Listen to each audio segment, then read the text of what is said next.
Morning. Today we'll be discussing our next active threat drill, which is hide and barricading. So one thing with hide and barricading, it's really important that you trust your instinct just like any of our other active threat. Today we're just going to be kind of talking about the hiding, the locking down and barricading, evaluating escape routes, items that could be used if an intruder were to enter your room to distract or disrupt, and then working with your teacher. So there's some jobs during the hide aspect of barricade and hide. And a teacher's job is to keep you safe, make decisions, stay calm, move quickly and quietly, lock the door, barricade the room entrance, and get students in the safest location in the room. The student's job is to keep their eyes on the teacher, follow the teacher's directions, move quickly and quietly, stay calm, support the teacher with moving furniture to barricade the classroom door if asked, so like up in that right-hand corner. Work as a team, and once the teacher gets you in a safe location, stay quiet and calm. So here are some examples of a barricaded classroom. As you can see, there's different furniture or items against the door that would keep an intruder out or unable to open the door. As you can see, that person's using a belt, there's desks, there's chairs, anything that would help keep an intruder out. So right now what we're going to do is we're just going to have a conversation. Think about in the classroom you're in right now, how would you move the desks to barricade? What other objects or items could be used to block the doorway? What items could be used to prevent the door from opening, so like belts or ropes?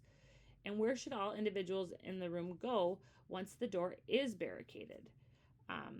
So if we want to just have a quick discussion around that. Next, we're also going to look at run. If you were able to or the opportunity arises, how could you get out of the room if needed once barricaded?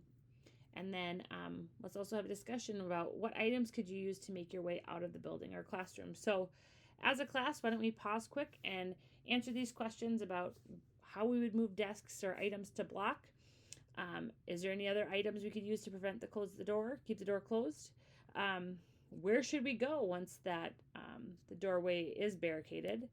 And then if you're able to run, how would you get out of the classroom if needed? And what items could you use to get out of the building or classroom? So why don't you take a pause and have this conversation and then push play when you're ready to return.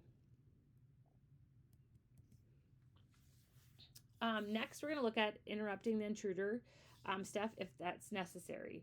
So what we would talk about now is what can we use to throw or defend ourselves if the intruder came into the classroom. So looking around our classroom and any strategies that you might use. One thing to point out, it's really important that a student who does not want or is not able to assist if an intruder were to come in, they should find a safe spot within the classroom out of sight of the doorway so that those that would be able to defend themselves could, and then that person could still be in that safe space. One thing is really important is to commit to a plan or strategy, just like we talked about in the different roles, is that we really would keep our eyes on the teacher and follow that plan of the teacher and stay calm. So those are all things to think of, if an intruder were to get in past the barricade or hide. All right, so the next we can just do a little debrief and discussion. What did you learn today during this discussion that you didn't know before? What questions do you still have? So right now, if you want to have that discussion, teachers, if there's any questions that come up that you feel like you aren't able to answer, please reach out to a building administrator, and one of us will follow up with you. Again, if anyone needs more time to process their feelings after the drill or our discussions today, or need any other mental health support, please let your teacher know, and they'll connect you with a school support person, whether it be administration or our counselors or social workers, and we will connect with you today.